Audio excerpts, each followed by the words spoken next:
Shanti, dear Sister Bhumi. Om Shanti, Didi. It's so lovely to be with you. It's so lovely to see Bhakdada and then your sharing about today's topic. And I was remembering as you were saying about what's more important, love and knowledge, and then you said they're both important. I remembered that when I came into Gyan in London, Sister Sadesh was she was around more because Daddy and Genti were always traveling. So the very first conversation that I had with her, she said to me that we have to create a bridge with God, have to create this connection. It's like a bridge. And we need knowledge of how to build the bridge, but we need love to cross it. So she said that if you just have knowledge, but you don't have the love, then you've got a lovely bridge, but nothing's happening.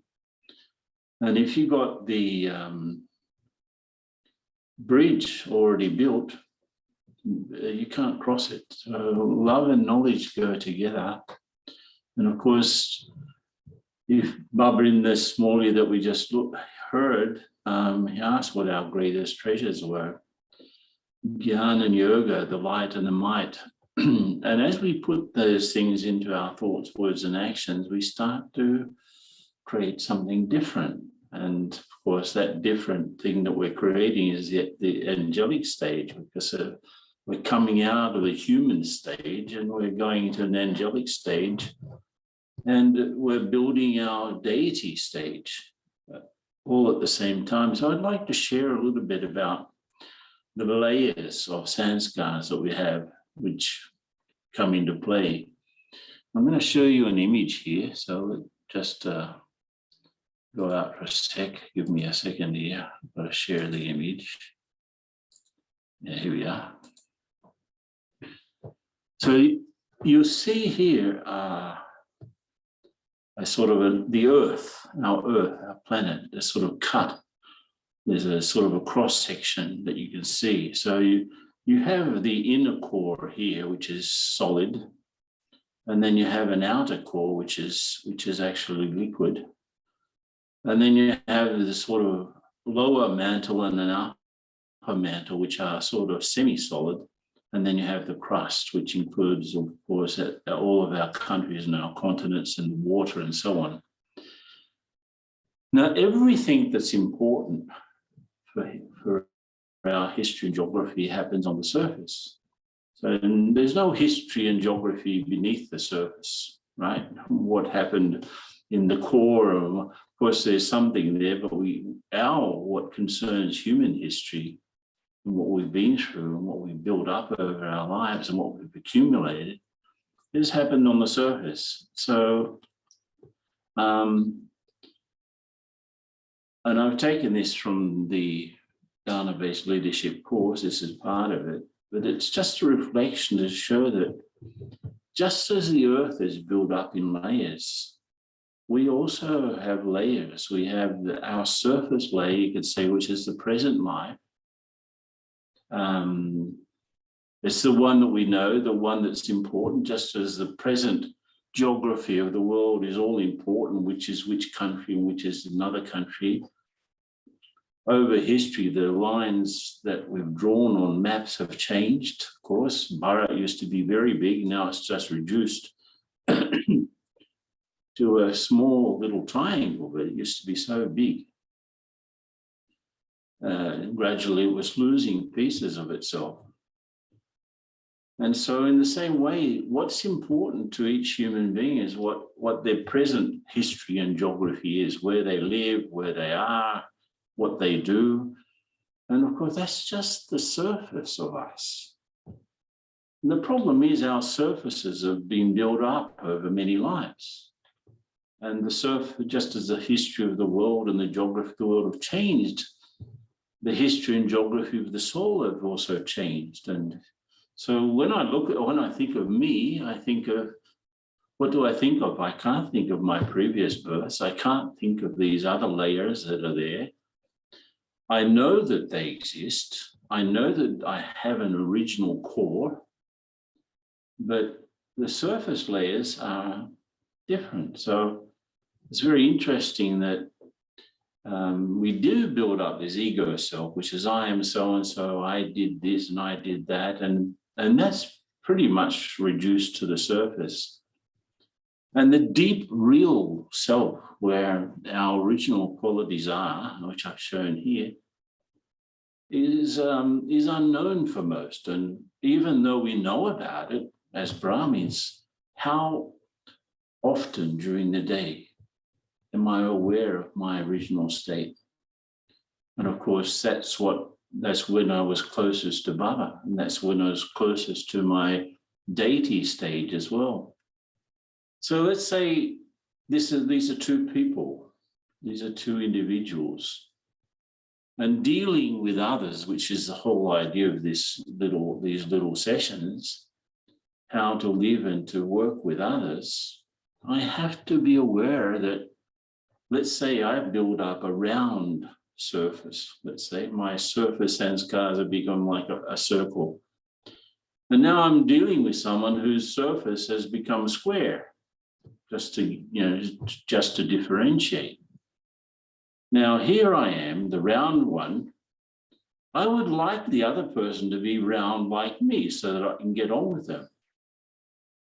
And the square one thinking that I wish this first one, me, were a little bit more square like me so that we can get on together. And so the differences between let's say our present sanskars sometimes create conflict or attraction, as Didi was saying last night. It's not just conflict, it's also something in the other person's nature or appearance, their surface, let's say, creates some, attraction. And so this interaction between the surfaces, sometimes it's a clash, as Baba says. He talks about sanskar clashes, but they could also be like some glue as well, right? That I become glued to the other person because I'm attracted by that aspect of their personality that I don't have. I'm round and the other one is square. What I have to do with others, I have to go deeper. I have to see behind these appearances. I have to see behind the crust. Let's say, that's why I use the example of the earth. It's the earth's crust where anything important happens. That's where the oceans are. That's where the countries are. But the real deep, deep core of the soul is very similar. So we may be different superficially, and we are. I've been in different places. I've thought about different things. I've said different things. I have had different professions, different relationships over my many births. And the other one also completely different. So it's these differences that either create attraction or that these differences clash. So I have to be like Baba, and if I want, I have to go back to my real deep self, which is very similar to how Baba is. Like my deep peace is the same as Baba's peace. The only difference is Baba is unlimited, and I have, I don't have the same quantity of peace that God has, but I have the same quality of peace, the same quality of love, the same quality of purity at a deep level, and the other one too. So if I want to get on with other ones, I have to see beyond their, let's say I'm the round one, I have to see beyond their squareness. I have to see beyond what they've become. I have to see the deep inner self, the core, to use the example that I showed about the earth. I have to go back to doing that. So I'm going to stop sharing there. And wait a minute. Just a second. So what are the layers in the soul? And what's this got to do with transforming my old nature and old sanskars? And I have to look at, and Baba said even today, that I have to take into account the beginning, the middle, and the end of history. But what about my beginning and middle and end? And what has that got to do with what has that got to do with finishing the consciousness of mind? So what do I really have? So I have two pasts. I have my ancient past. There's the original state and my state in the golden age. That's my ancient past that I have to start to become more familiar with. And I've got this recent past, which is to do with this birth and maybe the last few births, because that's what's more active. So how can you know the difference? How often, for example, do you make references to the past of this birth, which is only a fraction of what we are, right? The people and the situations, or we use our recent past to justify our present behavior, that I'm like this because of such and such a thing. The inability to forgive and forget, which are connected with things of this recent past, which are sort of so engraved in me that I can't go beyond them. If I were really able to resuscitate my original state, the traumas that I may have had in this birth become irrelevant. They become irrelevant. So I've got the past, the ancient past and the recent past that I have to deal with, and the sanskars of my ancient past, and the sanskars of this recent past, which are sort of fighting against each other. Like the first half of the cycle are my highest sanskars, and the second part of the cycle are, the questionable sanskars, the merchant and Shudra sanskars. And those two parts of us are sort of, they haven't been sorted out. So which part of me is more active at any one time? And then I look at the present. The present is now. So just think about now. It's the only real time that I have. I don't have the past anymore. It's gone. I don't have the future. It hasn't come to me yet. I only have the present. And this is very important to understand, that happiness, the experiences of happiness, the experiences of love, the experiences of a really deep connection with Baba are present experiences. I can remember that I had a great experience last weekend, for example, but it's not the same remembering a past great experience. It's not the same as having a great experience in the present. So in the present, I have to work. And I have to redefine my relationship with everyone in terms of service. In fact, even my lockies, even the people that are in the center with me, even the people that I work with, they are souls like me. They are children of Baba. They have we all have similar original states. And then I have to interact with them on that basis. And in fact, the present is the only time that we can accumulate. I can't accumulate from the past unless I learn from it, because in fact, the lessons from the past, they stop having weight on the soul. They stop being a burden on the soul if I really learn from them. So I have to use the present to become a giver in every situation, as Baba says, a donor in every situation, then I can accumulate. So I'm putting the past in its place. I'm using the present accurately. Then Baba says about the future, something I really love. He says, dance with your future form. So just sit, every one of us, we can sit and just imagine what we're going to be like in the future. Can you imagine yourself as a deity? Free, easy, completely pure, very little thought, very little concern about anything, just complete and full and whole. And if I can invoke that future form, for example, if I were a deity already, what would interest me? In this world, what interest would I have if I were closer to my deity state? These are the sort of things that we have to entertain ourselves with and give ourselves hope, because I am going to be that. And this helps me to divinize my sanskars. That means make my sanskars more subtle, Pradhan. And in a way, it means to dehumanize them, because I do have virtues, but they're human virtues. They're not divine virtues yet. Human virtues everyone has.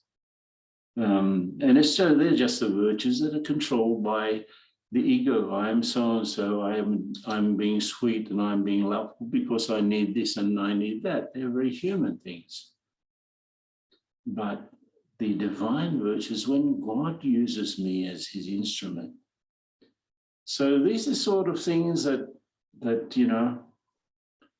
if I go back to that idea that I'm interacting with others, and on the surface we are very different because we've been through different situations, we've come along different trajectories. Some people have an inclination because of their history towards silence or towards love or towards peace or towards joy. It depends what our story has been. So we all come to this great Baba's family having passed through different trajectories.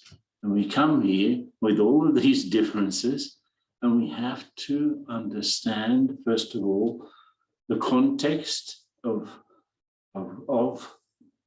why Baba has called me. There's obviously that I have some specialities that he needs for his service.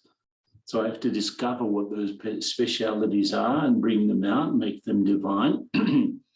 But I also have to be subtle. I have to sort of sit back, like Baba says, be a detached observer, not get caught up in any attraction towards anyone, not to be attached, not to be attached either to my different qualities. Attachment, and I love that idea from last night, Didi, that you said about the difference between conflict and attachment. But attachment could be to people or things, but it also could be an attachment to an idea of ourselves.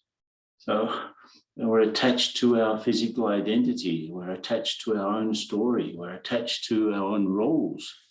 So all of these sanskars start to play out. I should start to try to act from my deep state, my deep sanskars, and not from the things that I've gathered along the way, which are very present in the roles that I have and the interests that I have, and even in the talents that I have, because they've been developed to work and not necessarily been developed from a deep stage of spirituality. So with Baba's help, we can bring about this transformation of our old nature and old sanskars, and bring out the best in us and also see the best in others. And that is the essence of being able to work with and live with others without any problems, without any obstacles, without any difficulties. I am a soul, I am Baba's child, I have very similar sanskars to God at a deep level, and the other person also. Each of us may not be able to express those deep qualities in the same way, that will be number-wise. But lets my vision penetrate all the rubbish that I've accumulated and all the rubbish that no one else has accumulated, see the shining soul behind the surface. About how to get along with just as they are. Don't see people as you are, and don't see people as they what I become. No one else is what they've become. No one is their behavior. They become that, they develop that behavior, but they originally are a shining soul like me. So these are just some thoughts that I had that I wanted to share with everyone today.